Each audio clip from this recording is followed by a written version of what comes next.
বেশ কিছুদিন সোশ্যাল মিডিয়ায় দেখছি যে স্ত্রীকে খুশি রাখবার বেশ কিছু টিপস। এই টিপসগুলোর মধ্যে বেশ কয়েকটা রয়েছে যে স্ত্রী যখন রেগে যাবে তখন আপনি চুপ করে থাকুন, 1 নম্বর। 2 নম্বর আছে যে স্ত্রী যখন ভীষণ রেগে যাবে বা রাগারাগি করবে তখন আপনি তাকে বোঝাবার চেষ্টা করুন যে কি হচ্ছে না হচ্ছে। আচ্ছা, 3 নম্বর আছে স্ত্রী যখন রেগে থাকবে তখন ঝগড়া থেকে বিরত থাকুন। এরকম বেশ কিছু টিপস ঘোরাফেরা করছে, কিন্তু স্ত্রী কেন রেগে যাচ্ছে সেটা একটু বোঝার চেষ্টা কি করেছেন?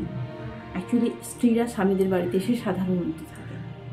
তো স্ত্রী একটা ফ্যামিলি থেকে বিলং করে আর স্বামী আর একটা ফ্যামিলি থেকে বিলং করে। দুজন দুটো ফ্যামিলি থেকে মানুষ হয় এবং দুটো সম্পূর্ণ আলাদা ফ্যামিলি থেকে মানুষ হয়, দুটো আলাদা কালচার থেকে মানুষ হয়, দুটো আলাদা মানে একদম নতুন পরিবেশ থেকে আলাদা আলাদা আলাদাভাবে মানুষ হয়। এবার কি হয়, হয় আমরা মানে স্বামী স্ত্রী তখনই হয় লাভ ম্যারেজ হয়, নাহলে অ্যারেঞ্জ ম্যারেজ হয়। দুটো ক্ষেত্রেই কিন্তু প্রযোজ্য যে দুটো মানুষ দুটো জায়গা থেকে মানুষ হয়েছে। এবার ফ্যামিলি একটা ম্যাটার করে। প্রত্যেকটা, ধরুন আমি একটা মানুষ, আমার ফ্যামিলি একটা ম্যাটার করবে। আমি কিভাবে বড় হয়ে উঠছি, আমাকে কিভাবে বাড়ির লোকজন বড় করছে, এটা একটা ম্যাটার করে। আমার নিজস্ব কিছু বোধ বুদ্ধি আছে। সায়েন্স বলছে যে নিজের জিনগত ব্যাপারটাও যেরকম কাজ করে তেমনি পরিবেশগত ব্যাপারটা কাজ করে এবং নিজস্বতা একটা কাজ করে। এই তিনটে মিলিয়ে একটা মানুষ তৈরি, তিনটে জিনিস মিলিয়ে।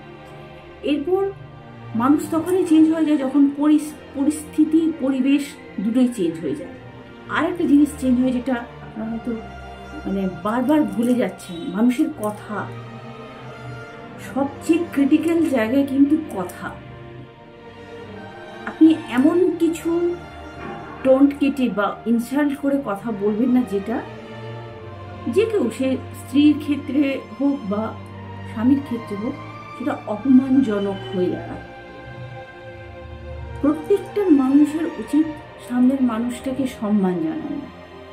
সে স্ত্রী হোক, স্বামী হোক, বাবা হোক, মা হোক, শ্বশুর শাশুড়ি, ভাসুর, যা ছেলে মেয়ে যেই হোক না কেন, তাকে সম্মান জানানো উচিত। অসম্মান না করলে দেখবেন কোথাও কোনো রকম অশান্তি হয় না। মনোমালিন্য হতে পারে, কোনো জিনিস দেওয়া নেওয়া কি কোনো কাজকর্ম নেই, কিন্তু সেটা একটা মারাত্মক অসম্মানের জায়গায় চলে যায় না? তখনই যায় যখন একজন আরেকজনকে অসম্মান করে। আর আমরা এই জায়গাটা থেকে কোনোভাবেই বিরত থাকতে পারি না।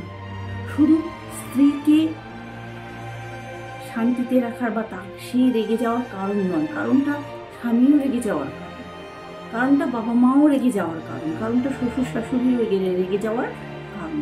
তাহলে আমাদের অ্যাকচুয়াল কারণটা কিন্তু অপমানজনক ভাষা, যেটা কিন্তু একদমই ইউজ করা উচিতই না। মানে সেটা মেনটেন করতে পারলে দেখবেন সমস্ত শান্তি কিন্তু বজায় আছে। আর একটা জিনিস স্বামী স্ত্রীর ক্ষেত্রে ভীষণভাবে প্রযোজ্য, দুটো মানুষ কিন্তু দুটো জায়গা থেকে বিলং করে, দুটো কালচার থেকে বিলং করে, দুটো মত সম্পূর্ণ আলাদা। এই দুটো যখন অ্যাডজাস্ট করে থাকতে পারবে তখন কিন্তু একটা শান্তির সংসার তৈরি হয়। কিন্তু সেটার জন্য শুধু একজন নয়, সবাইকে, ফ্যামিলির সবাইকে, বাড়ির সবাইকে, স্বামী স্ত্রী সবাইকে অ্যাডজাস্ট করতে হবে। সবাইকে সব কিছু শুনতে হবে, মেনে নিতে হবে, মেনে নেওয়া উচিত, দরকার, প্রয়োজন, শান্তি বজায় রাখার জন্য। ভালো থাকবেন।